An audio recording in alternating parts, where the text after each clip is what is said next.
Wayne tidak menyangka jika malam ini akan berlalu dengan begitu pahit. Tidak ada lagi yang membanggakan dalam dirinya. Kini kemalangannya bertambah lagi saat Noah dengan tidak sadar telah merampas mahkotanya. Seharusnya aku mendengarkan ucapan Nyonya Alona. Menjauh saat Tuan Noah mabuk. Air mata darah pun tidak akan bisa mengembalikan milik Wayne seperti sedia kala.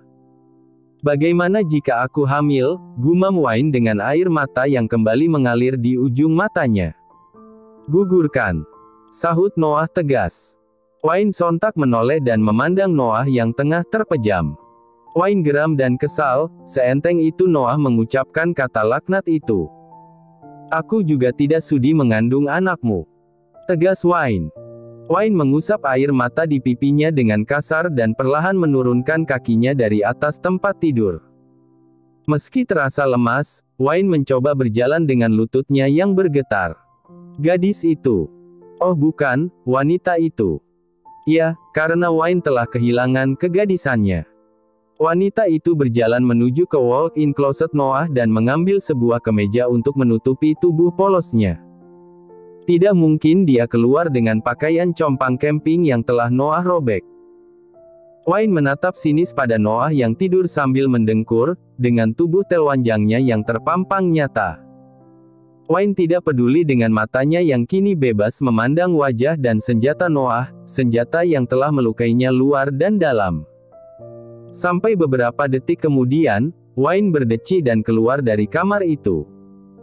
Mengabaikan rasa sakit di antara dua pahanya yang terasa perih dan mengganjal. Di kamar yang dia tempati, Wayne langsung masuk ke kamar mandi dan membersihkan tubuhnya dengan sedikit kasar, bersama air mata yang kembali menyeruak keluar. Apa yang harus aku katakan pada Mommy? Dia pasti kecewa padaku, gumam Wayne. Mommy Wayne adalah seorang pelacur. Ya, itu pekerjaannya.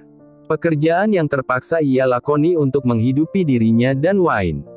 Meski begitu, Bertie sangat menjaga Wayne agar tidak mengikuti jejaknya.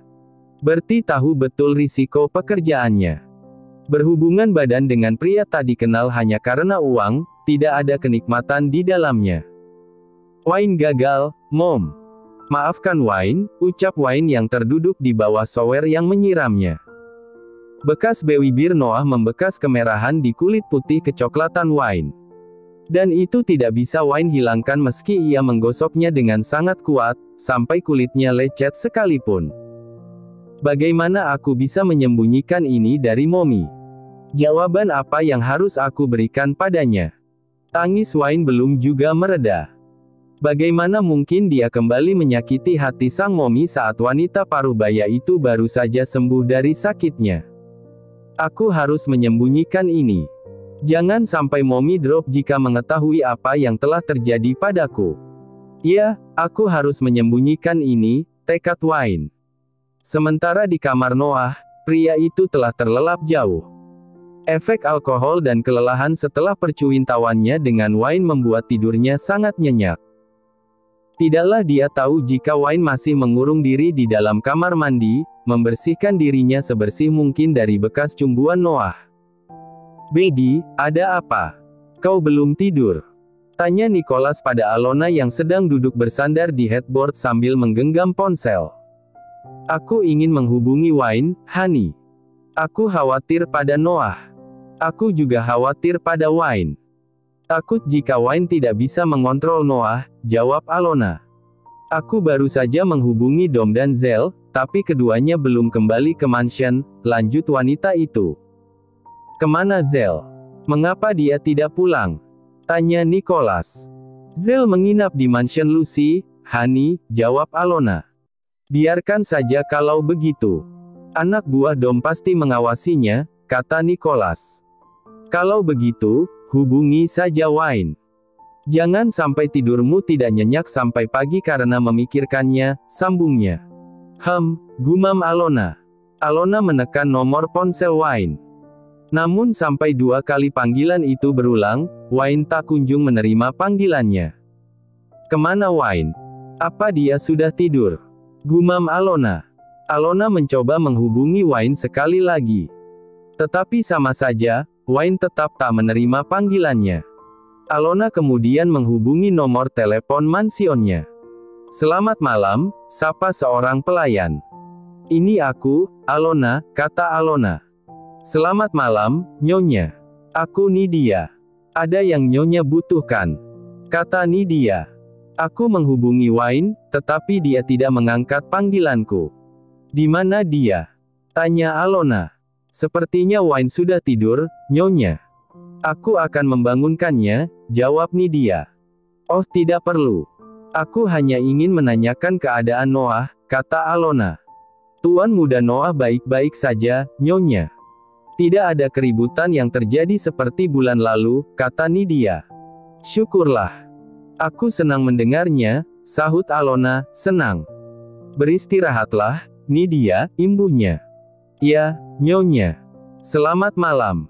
Bagaimana, Baby?" tanya Nicholas setelah Alona mengakhiri panggilannya. Kata Nidia, "Semuanya baik-baik saja," jawab Alona. "Kalau begitu, sekarang beristirahatlah. Besok kita harus bangun pagi dan bersiap," ucap Nicholas. Alona membenarkan posisi tidurnya dan merebahkan kepalanya di lengan sang suami. Ini semua karena Wayne. Noah telah bergantung padanya dan membuat emosinya lebih stabil, gumam Alona sambil memainkan jari jemarinya, menggambar di dada Nicholas. "Mungkin saja gadis itu bisa menyingkirkan Rachela dari kepala Noah. Itu lebih baik lagi," sahut Nicholas. "Entahlah. Sangat sulit sepertinya. Noah sungguh-sungguh jatuh cinta pada Rachela," timpal Alona. "Bagaimana keadaannya?" tanya Alona. "Informasi dari anak buahku, kondisinya sudah jauh lebih baik. Wanita itu sudah melewati masa kritisnya," jawab Nicholas. "Aku tidak menyangka jika Rachela memiliki niat yang tidak baik pada Noah. Padahal dia tampak sangat baik dan manis," kata Alona. "Aku berharap mereka tidak akan saling mencari jika telah sembuh nanti. Aku ingin putra-putriku mendapatkan pendamping yang baik, bukan orang yang memiliki maksud tertentu," sambung Alona. "Tenanglah, Baby. Aku akan mengurusnya. Mereka tidak akan bisa mendekati Noah lagi," sahut Nicholas. "Sekarang lebih baik kita tidur." Alona mengangguk dan semakin menenggelamkan wajahnya di bawah ketiak sang suami, tepat kesukaannya. "Nyonya Alona menghubungiku," gumam Wayne saat mendapati 3 panggilan yang tidak terjawab dari Alona di ponselnya. Wayne kemudian menghubungi Alona dan ternyata Alona menghubunginya untuk menanyakan keadaan Noah. Tentu saja Wayne akan menjawab jika pria itu baik-baik saja dan sudah tidur saat ini. Tidak mungkin Wayne menceritakan apa yang terjadi sebelumnya. Entah bagaimana respon Nyonya Alona jika dia tahu apa yang terjadi antara aku dan Tuan Noah. "Bisa saja mereka langsung memecatku," gumam Wayne setelah panggilannya dengan Alona berakhir. Wayne menghempaskan tubuhnya ke atas tempat tidur, mencoba memejamkan kedua matanya. Namun semakin matanya terpejam, bayangan Noah yang sedang mencumbunya semakin jelas. "Oh God. Aku harus bagaimana setelah ini," gumam Wayne. "Aku berharap tidak ada yang tersisa di dalam sini. Jangan sampai kejadian ini menghasilkan benih yang tidak diinginkan." Kelopak mata Wayne yang bengkak karena menangis terasa berat dan perlahan membuat Wayne tertidur. Pukul 4 dini hari, Noah terbangun saat merasa tubuhnya kedinginan. Bagaimana tidak, AC ruangan yang semakin dingin menerpa kulit tubuhnya yang tanpa penutup sedikit pun. Mata Noah mengernyit menetralkan cahaya yang masuk. "Sid," umpatnya. "Apa yang terjadi? Mengapa aku telanjang seperti ini?" gumam Noah. Pria itu meneliti kamarnya yang sangat berantakan. Pakaian Noah teronggok di lantai bersama dengan selimut yang melayang jauh. Darah. Darah siapa ini? Noah mengelus spraynya yang terdapat noda merah yang telah mengering. Perawat itu. Apa yang terjadi? Noah mencoba mengingat-ingat dan ya. Dia mengingatnya. Meski samar, dia ingat saat dirinya menarik tangan Wayne dan menjerembabkannya ke atas tempat tidur. Noah ingat saat Wayne memberontak dan berteriak di bawahnya. FUCK. 4 Noah. Aku telah memperkosanya. Dan ini. Dia masih perawan. Noah mengacak-acak rambutnya dan menariknya dengan kuat. Oh my. Rachela, aku telah mengkhianatimu, baby, gumam Noah. Rachela, Wayne, Rachela. Bayangan kedua wanita itu melayang-layang di benak Noah. Benar. Ini bukan yang pertama bagi Noah. Dia sebelumnya pernah beberapa kali melakukan hubungan dengan kekasihnya. Tetapi dengan Wayne, berbeda. Noah masih bisa mengingat perbedaannya dengan jelas. Damn. Apa yang harus aku lakukan sekarang? Di mana perawat itu? Noah perlahan bangkit dari tempat tidurnya. Pria itu masuk ke walk-in closet dan mengenakan pakaiannya. Kemudian, dia keluar menuju kamar Wayne yang berjarak beberapa kamar dari kamarnya. Terkunci. Dia mengunci pintunya, ucap Noah. Aku harap dia baik-baik saja. Noah kembali ke kamarnya dan merebahkan kembali tubuhnya ke atas tempat tidur. Aku harus bicara dengannya besok. Jangan sampai dia mengadu pada Mommy. Bisa-bisa Mommy memaksaku menikahinya. Tidak, itu tidak boleh terjadi. Hanya Rachela yang pantas menjadi pendampingku. Ya, aku harus memperingatkannya besok. Di kamar Wayne, wanita itu tengah mengeratkan selimut yang membungkus tubuhnya. Dia tahu, itu pasti Noah. Dan Wayne belum sanggup untuk bertemu dengan pria itu. Pria yang telah merenggut keperawanannya. Wayne tidak lagi bisa memejamkan matanya hingga pagi menjelang. Dia takut jika Noah membuka paksa pintu kamarnya dengan kunci cadangan. Wayne belum sanggup bertemu dengan Noah dan bersitatap dengan pria itu. Entah bagaimana Wayne bisa menjalani hari berikutnya sebagai perawat sang tuan muda. Wayne membasuh tubuhnya dan bersiap ke kamar Noah pagi ini. Andai saja bisa, Wayne pasti memilih untuk pura-pura sakit dan kembali ke rumah.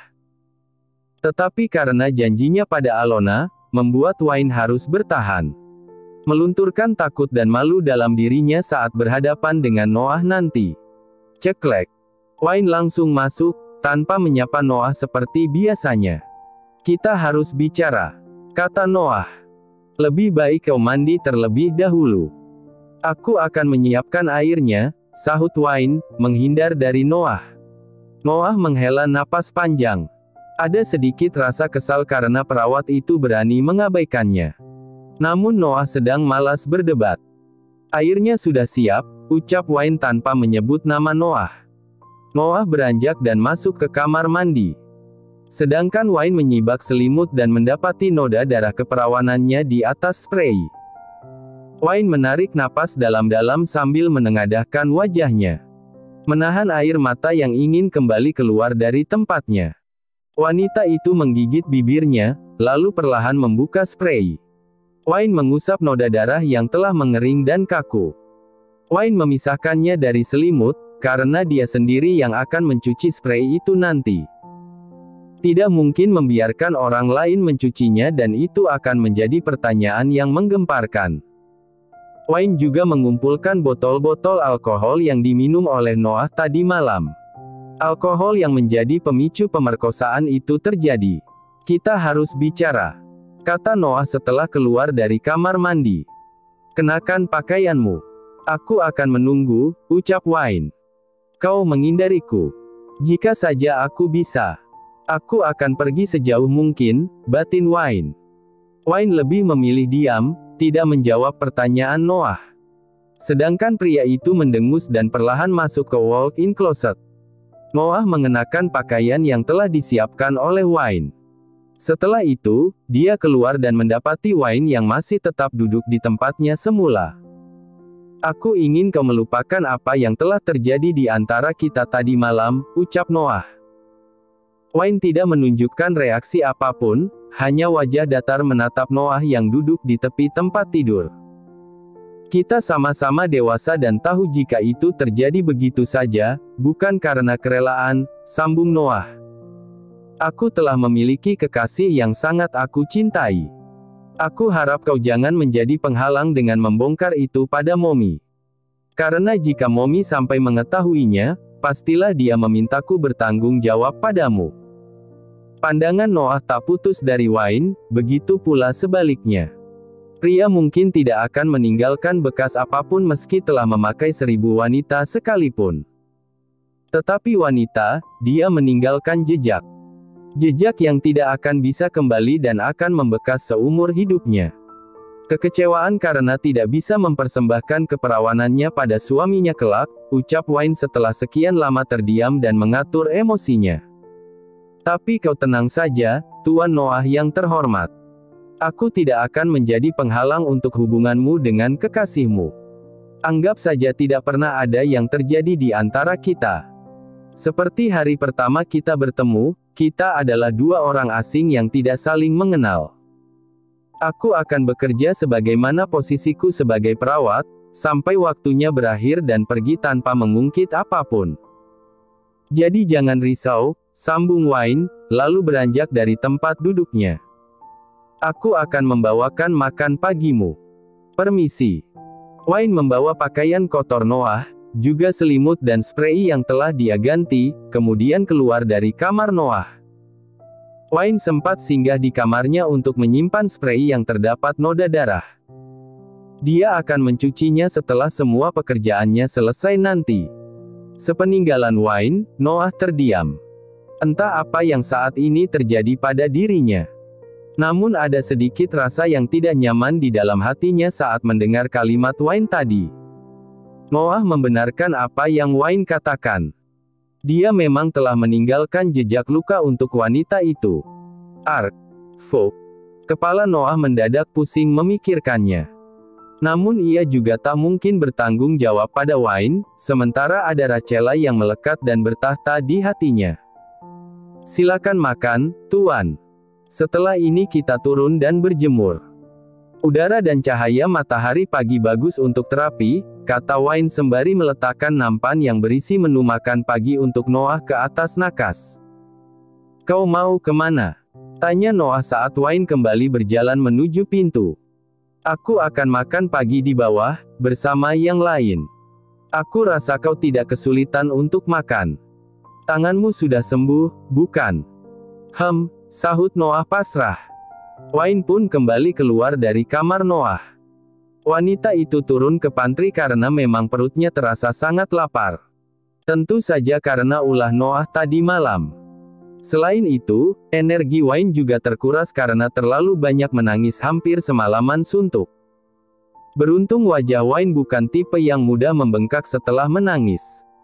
Sehingga hanya dengan membasuh wajah dan memolesnya dengan sedikit riasan bisa menyamarkan bekas tangisnya. Tadi malam Nyonya Alona menghubungimu. Mungkin kau sudah tertidur saat itu, ucap Nidia saat mereka berkumpul di meja makan khusus pelayan. Ya, aku sudah menghubungi Nyonya Alona. Dia bertanya tentang keadaan Tuan Noah, kata Wayne. Kau hebat, Wayne. Padahal 2 bulan sebelumnya Tuan Noah selalu mengamuk di setiap malam di tanggal yang sama. Mungkin dia kembali teringat dengan kecelakaan itu, sahut pelayan lain. Wayne sejenak terdiam, sebelum tersenyum dan kembali membuka suaranya, mungkin Tuan Noah sudah bisa berdamai dengan takdir. Biasanya Tuan Noah sangat sulit dikendalikan jika sedang mabuk, timpal Nidia. Kau tahu jika Tuan Noah mabuk tadi malam? Tanya Wayne. Tuan Noah menghubungi telepon pelayan, lalu meminta seseorang untuk mengambilkan beberapa botol minuman, jawab Nidia. Wayne menghela napas panjang, dan gara-gara alkohol itulah riwayatku tamat tadi malam, batinnya. Boleh aku bertanya? Wayne menatap 3 pelayan wanita yang sedang makan di meja makan yang sama dengannya. Apa kalian mengenal seseorang yang bernama Rachela? Tanya Wayne. Tuan Noah sempat menyebut nama itu tadi malam, imbuh Wayne. Nona Rachela itu kekasih Tuan Noah. Saat kecelakaan itu, Tuan Noah sedang bersama Nona Rachela menuju ke bandara, jelas Nidia, lalu menjulurkan kepalanya ke arah tangga, seolah sedang mengecek sesuatu. Ada apa? Tanya Wayne yang memutar badannya mengikuti arah pandangan Nidia. Aku sedang melihat, apa ada Tuan Dom atau Nona Zell yang turun? Bisik Nidia dan Wayne mengerutkan keningnya, tidak mengerti dengan ucapan pelayan itu. Aku dan pelayan lain sempat mendengar jika Nona Rachela itu wanita yang tidak baik. Bahkan Nyonya Alona juga tidak menyangka karena sebelumnya Nona Rachela menunjukkan sikap yang ramah dan lemah lembut, bisik Nidia lagi. Apa dia menduakan Tuan Noah? Tanya Wayne. Nidia mengangkat bahunya, entahlah. Aku juga tidak tahu pasti. Sudahlah. Berhenti bergosip. Tukas Linda. Jangan sampai ada yang mendengar kita membicarakan Tuan Noah. Angguk Wayne dan Nidia bersamaan. Semuanya pun melanjutkan makan pagi mereka dengan tenang. Selesai makan, Wayne kembali naik menuju ke kamar Noah. Namun sampai di tengah tangga, Wayne menghentikan langkahnya dan tersenyum. Wanita itu berpapasan dengan Zelmira yang Wayne harapkan kehadirannya tadi malam. Pagi, Wayne, sapa gadis ceria itu. Selamat pagi, Nona Zell, Wayne balik menyapa. Cek. Panggil namaku saja, sungut Zell. Ya, baiklah, kata Wayne tersenyum. Bagaimana keadaan kakak tadi malam? Tanya Zell. Dia baik-baik saja, jawab Wayne yang tidak mungkin menjawab Zell dengan apa yang sebenarnya terjadi. Ah syukurlah. Semoga setelah ini kakak lebih baik lagi dan segera dioperasi. Lalu kembali seperti kakakku sebelumnya, gumam Zell. Kau tidak pulang tadi malam? Tanya Wayne. Tidak. Aku menginap di apartemen sepupuku tadi malam. Dia kakak seniorku di kampus dan aku meminta bantuannya untuk mengerjakan tugasku, jelas Zell dan Wayne pun menganggukkan kepalanya. Baiklah. Aku harus ke kamar Tuan Noah dulu, kata Wayne. Ya. Wayne melanjutkan langkahnya dan masuk ke kamar Noah. Pria itu sudah selesai dengan makan paginya dan tengah duduk di sofa, memandang Wayne yang baru saja masuk. Kau sudah selesai? Tanya Wayne yang sedikit canggung dengan tatapan Noah. Gumam Noah. Kalau begitu kita turun sekarang, kata Wayne sembari merapikan bekas makan Noah. Tinggalkan saja. Minta pelayan lain untuk membawanya turun, ucap Noah. Aku saja, jangan merepotkan yang lain, sahut Wayne. Cek. Terserah, sungut Noah. Ambilkan topengku.